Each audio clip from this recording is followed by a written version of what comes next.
So behind you stand an encampment who are claiming that their anti-Zionism is not anti-Semitic. What do you think about that? I believe anti-Zionism is actually genocidal anti-Semitism. It's worse than anti-Semitism, and I'll explain.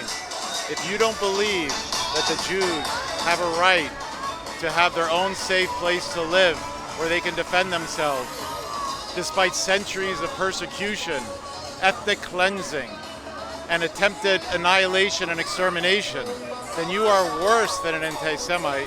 You are a genocidal anti-Semite. But what about their criticism of Israel's policies, such as how they're conducting the war in Gaza?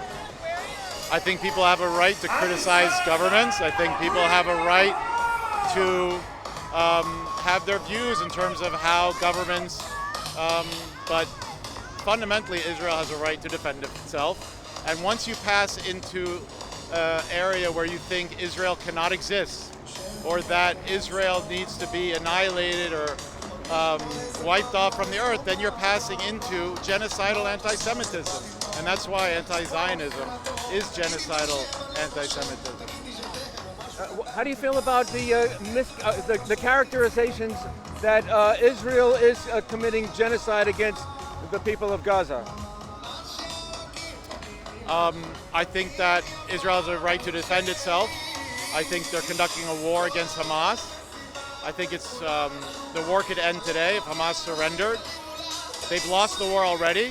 A typical war, the other side would surrender to protect their own people. If Hamas surrendered today and released the hostages, the war would end. And I'd like to say one more thing about anti-Zionism. Israel already exists. Zionism is the desire to create a homeland for the Jews, and that has been accomplished. Israel already exists. And these people, they're not even anti-Israel, which would be one thing. They claim to be anti-Zionist, which means not only do they hate Israel, but they hate anybody who thinks Israel has a right to exist. So they're expanding their hate. It'd be one thing if they were protesting here and said, we don't agree with Israel or we don't like Israel.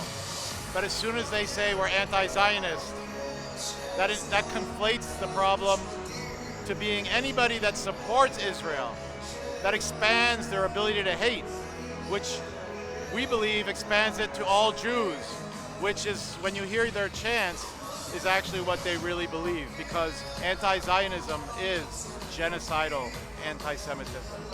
What is Zionism exactly? Zionism is the desire of the Jewish people to return to their homeland and be able to protect themselves in their homeland so they have self-determination.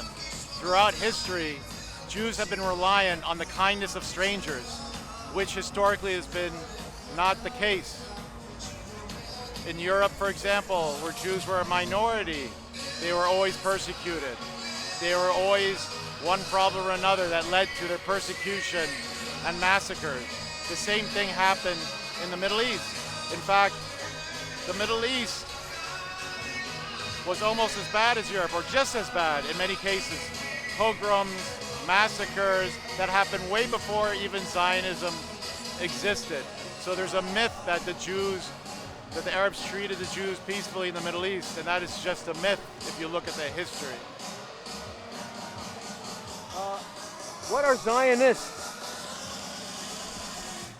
today, nowadays? Well, a Zionist is someone who believes that the Jews have a right to live peacefully in their homeland. I think it's pretty simple. It's nothing more than that.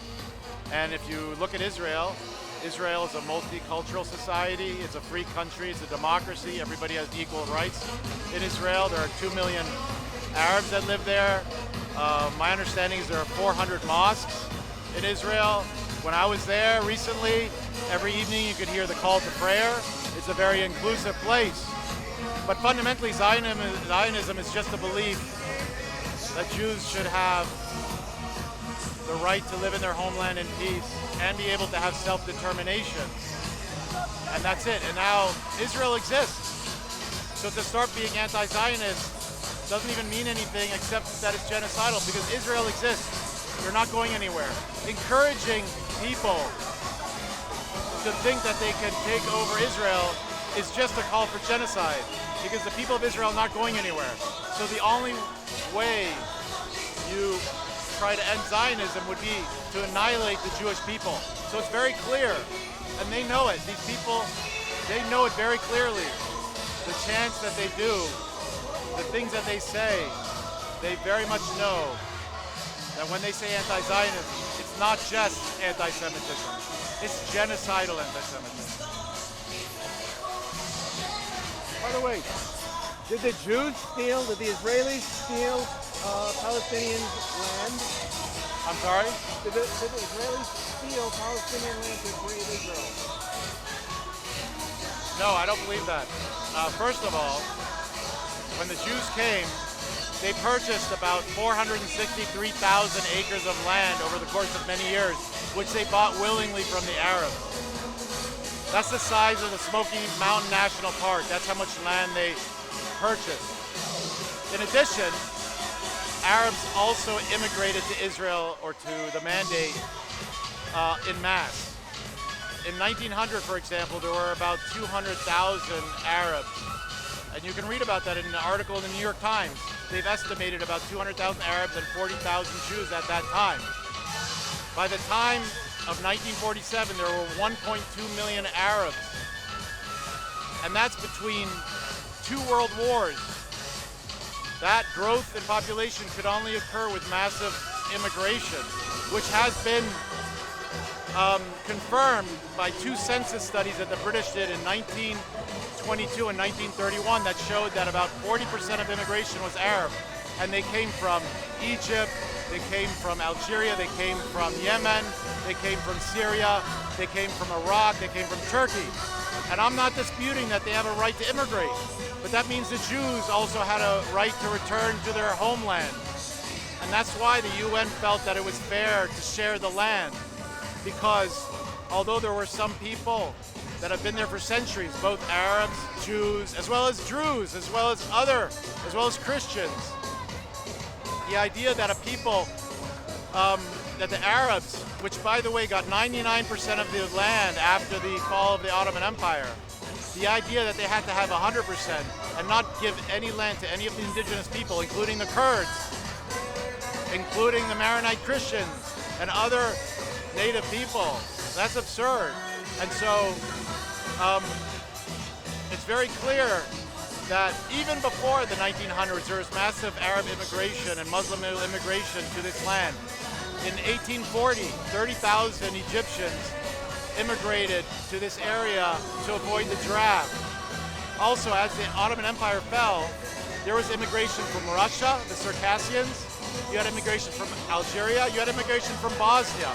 So for the Arabs that lived in Palestine to claim that they were there is just not true. I'm sure, yes, there are some, but it's impossible to know how many. And the growth of the population, especially at a time where the population there of Arabs grew from 200,000 to 1.2 million, at that same time, Egypt's population actually decreased because this area went through 2 world wars.